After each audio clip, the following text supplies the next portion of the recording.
Indian ஏர்போர்ட்ஸே ஒரு காலத்துல மத்திய அரசோட Airport authority of India, state governments இவங்க தான் ரன் பண்ணிட்டு இருந்தாங்க. ஆனா கடைசி ஒரு 15 வருஷத்துல இந்த சினாரியோவே கம்ப்ளீட்டா மாறிடுச்சு. ஸோ இன்னைக்கு ஒரு பப்ளிக் பிரைவேட் பார்ட்னர்ஷிப்ல தான் மெஜாரிட்டி இயங்கிட்டு இருக்கு. 2025ல மோஸ்ட்டா பார்த்தோம்னா அதானி குரூப், ஜிஎம்ஆர் குரூப்ஸ் இவங்க தான் ஏர்போர்ட்ட ரன் பண்ணிட்டு இருக்காங்க. ஸோ இன்னைக்கு வீடியோல நம்ம பார்க்க போறது, இந்தியன் ஏர்போர்ட்ஸ் யாரு கண்ட்ரோல் பண்றா? இவங்களுடைய ரோல் என்ன? கவர்மெண்ட்டோடைய ரோல் என்ன? இதுக்கு பின்னாடி இருக்கிற கான்ட்ரோவர்சிஸ்லாம் என்ன? இது எல்லாத்தையும் பத்தி பார்க்கலாம். Welcome to Snows Tamil podcast. Airport authority of India இவங்க தான் இந்தியாவோட கவர்மெண்ட் பாடி. சுமார் ஒரு 136 ஏர்போர்ட்ஸை இந்தியாவில் ஓன் பண்ணுறாங்க. டெல்லி, மும்பை, ஹைதராபாத், பெங்களூர், நாக்பூர், சண்டிகர், கண்ணூர், ட்ரிவாண்ட்ரம் இந்த மாதிரி ஏர்போர்ட்ஸ்லாம் ப்ரைவேட்டால் மெஜாரிட்டி ஓன் பண்ணுறாங்க. இப்போ அதே இது இப்போது சென்னை, கொல்கத்தாலாம் பார்த்தோன்னா இன்னுமே ப்ரைவேட்டைஸ் ஆகலை. மற்ற மெஜாரிட்டி ஏர்போர்ட்ஸ்லாமே வந்து பப்ளிக் ப்ரைவேட் பார்ட்னர்ஷிப்பில் தான் ரன் ஆகிட்டு இருக்கு. சரி, இப்போ எதுக்கு இது பிரைவேட்டைஸ் பண்ணணும் ஏர்போர்ட்ஸ் அப்படின்னு சொல்லிட்டு பார்த்தோன்னா, சில மெஜாரிட்டி ஏர்போர்ட்ஸ்லாம் அதாவது ஏர்போர்ட் அத்தாரிட்டி ஆஃப் இந்தியா கீழே ரன் பண்ணும்போது சில ஏர்போர்ட்ஸ் லாஸ் ஏற்பட்டுச்சு, ப்ராஃபிட் கொடுக்கல. அப்போ முன்னேற்றத்துக்கு இது தடையாக இருக்குது அப்படின்னு சொல்லிட்டு ப்ரைவேட்டுக்கு கொடுக்குறாங்க. பெங்களூர், டெல்லி, மும்பை, ஹைதராபாத் ஏர்போர்ட்லாம் ப்ரைவேட்டுக்கு கொடுத்தாங்க. இன்றைக்கி இந்தியாவில் டாப் 4 ஏர்போர்ட்ஸ் அப்படின்னா இந்த 4 ஏர்போர்ட் தான். அதே இது சென்னை ஏர்போர்ட்டோ ஏர்போர்ட் அத்தாரிட்டி ஆஃப் இந்தியா கீழே தான் அது ரன் ஆகிட்டு இருக்கு. ஸோ அது பார்த்திங்கன்னா ஒஸ்ட் ஏர்போர்ட்டாக தான் பார்க்கப்படுது. கவர்மெண்ட் இன்னுமே ஒரு 25 ஏர்போர்ட்டை ப்ரைவேட்டைஸ் பண்ணணும் அப்படின்னு சொல்லிட்டு பிளான் பண்ணியிருக்காங்க.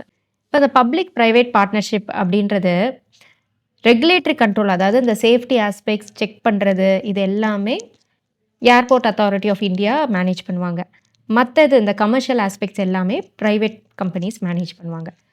இது போக சில ஏர்போர்ட்ஸ்லாம் லீஸ்க்கு விடுவாங்க. அதாவது சுமார் ஒரு 50 வருஷத்துக்கு ஒரு கம்பெனிக்கு மேனேஜ்மெண்ட்டுக்கு கொடுப்பாங்க. அவங்க இந்த ஃபெசிலிட்டீஸ், அதுக்கப்புறம் ஷாப்ஸ் போடுறது, அப்புறம் மெயின்டெனன்ஸ் இது எல்லாமே அவங்க பார்த்துப்பாங்க ப்ரைவேட் கம்பெனி. பட் ஓனர்ஷிப்போ பார்த்தீங்கன்னா ஏர்போர்ட் அத்தாரிட்டி ஆஃப் இந்தியா கையில் இருக்கும். சரி, இப்போ இந்தியாவோட மொத ப்ரைவேட்டைசேஷன் எப்போ நடக்குது அப்படின்னா 2006ல் டெல்லி அண்ட் மும்பையை ப்ரைவேட்டுக்கு கொடுக்குறாங்க. அதுக்கப்புறம் 2008ல் பெங்களூர், ஹைதராபாத் ஏர்போர்ட்ஸ்லாம் புது ஏர்போர்ட்டை ப்ரைவேட் கம்பெனி கட்டி ஓப்பன் பண்ணாங்க. ஸோ அந்த டைமில் GMR group Delhi and Hyderabad ஏர்போர்ட்டை மேனேஜ் பண்ணாங்க. ஜிவிகே குரூப் மும்பை, பெங்களூர் ஏர்போர்ட்டை மேனேஜ் பண்ணாங்க. இவங்க அந்தந்த ஏர்போர்ட்டை பயங்கரமாக எக்ஸ்பேண்டும் பண்ணாங்க. ஸோ சென்னை ஏர்போர்ட் பார்த்திங்கன்னா 2008ல் 3வது பொசிஷனாக இருந்தது, இன்றைக்கி 6வது பொசிஷனுக்கு தள்ளப்பட்டிருக்கு. 2019ல் ஒரு கான்ட்ரவர்சி ஏற்படுது. என்ன கான்ட்ரவர்சி அப்படின்னு பார்த்தோன்னா, கவர்மெண்ட் ஒரு 6 ஏர்போர்ட்டை ப்ரைவேட்டைஸ் பண்ணுறதுக்கு பிட்டிங் அனௌன்ஸ் பண்ணுறாங்க. அந்த 6 ஏர்போர்ட்டையும் ஒரு நிறுவனம் வாங்குது. அந்த நிறுவனத்துக்கும் இதுக்கு முன்னாடி ஏர்போர்ட் மேனேஜ் பண்ணுறதுல எந்தவித எக்ஸ்பீரியன்ஸ் எதுவும் கிடையாது. அது யார் அப்படின்னா அதானி குரூப்பு. இது போக இந்த மும்பை ஏர்போர்ட்டை ஓன் பண்ண ஜிவிகே குரூப் மேலே சில குற்றச்சாட்டுகளாக ஏற்படுது. ஸோ அதனால் அதானி குரூப்பே அதையும் வந்து டேக் ஓவர் பண்ணுறாங்க.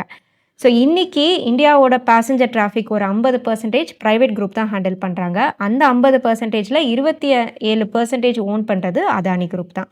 ஸோ ஃபைனான்ஷியல் இயர் 2023லேருந்து 24ல் அதானி ஏர்போர்ட்ஸோட மொத்த வருமானம் மட்டும் சுமார் ஒரு 6000 கோடி எட்டியிருக்கு. அப்போசிஷன் பார்ட்டிஸ்லாம் கவர்மெண்ட் அதானிக்கு ஃபேவரபுளாக இருக்காங்க அப்படின்ற கேள்விகளும் எழுப்புனாங்க. ஆனால் கவர்மெண்ட்டும் அவங்க ப்ராசஸில் கரெக்டாக ஃபாலோ பண்ணுறாங்க அப்படின்னு சொல்கிறாங்க. ஸோ இதுக்கு நடுவில் நிறைய ஏர்போர்ட் அத்தாரிட்டி ஆஃப் இந்தியா ஊழியர்கள்லாம் எதிர்ப்பு தெரிவித்தாங்க. ஏன்னா அவங்களுடைய வேலைகள் பாதிக்கப்படும் அப்படின்னு. ஆனால் மக்கள் மத்தியில் இந்த ப்ரைவேட்டைசேஷன் ஒரு பெரிய சக்ஸஸாக தான் பார்க்கப்பட்டுச்சு. ஏன்னா கவர்மெண்ட் கையில் இருந்த வர கிளென்லினஸ் ஃபெசிலிட்டிஸ்க்கு முக்கியத்துவம் கொடுக்காம இருந்தது. இன்றைக்கோ இந்த பெங்களூர் ஏர்போர்ட்டாக இருக்கட்டும், இல்லை டெல்லி ஏர்போர்ட்லாம் ப்ரைவேட்டைஸ் ஆன பிறகு நல்ல ஒரு முன்னேற்றமே கண்டிருக்கு. ஆனால் கவர்மெண்ட் ஏர்போர்ட்டான சென்னை ஏர்போர்ட்டில் இன்னுமே பேசிக் ஃபெசிலிட்டிஸ் ப்ராப்பராக கிடையாது. ஏர்போர்ட்டில் இருந்து ப்ராப்பராக கேப் ஃபெசிலிட்டிஸும் இல்லாமல் தான் இருக்குது. ஸோ இதனால் ஒரு காலத்தில் பெரும்பாலான மக்கள் இந்த ப்ரைவேட்டைசேஷனுக்கு எதிர்த்த மக்கள் இன்றைக்கி அதே இதை சப்போர்ட் பண்ணுறாங்க. எதனால் அப்படின்னா ஏர்போர்ட் ஃபெசிலிட்டிஸ் பெட்டராக இருக்கும் அப்படின்ற ஒரு நம்பிக்கையில். இப்போ இந்த ப்ரைவேட்டைசேஷனில் ஒரு நெகட்டிவ் அப்படின்னா இந்த சார்ஜஸ் தான். ப்ரைவேட் ஏர்போர்ட்டில் ஃபெசிலிட்டிஸ் இன்க்ரீஸ் ஆக இந்த சார்ஜஸுமே இன்க்ரீஸ் ஆகும். இப்போது பார்க்கிங் சார்ஜஸாக இருக்கட்டும், ஃப்ளைட் லேண்டிங் சார்ஜஸ் இது எல்லாமே இன்க்ரீஸ் ஆகும். அப்போது டிக்கெட் சார்ஜஸுமே இன்க்ரீஸ் ஆகுது.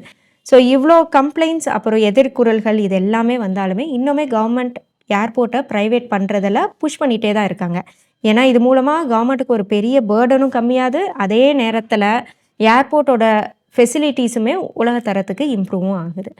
ஸோ இந்த வீடியோ உங்களுக்கு பிடிச்சிருக்கும் அப்படின்னு சொல்லிட்டு நினைக்கிறேன். பிடிச்சிருந்தா கண்டிப்பா கமெண்ட் பண்ணுங்க.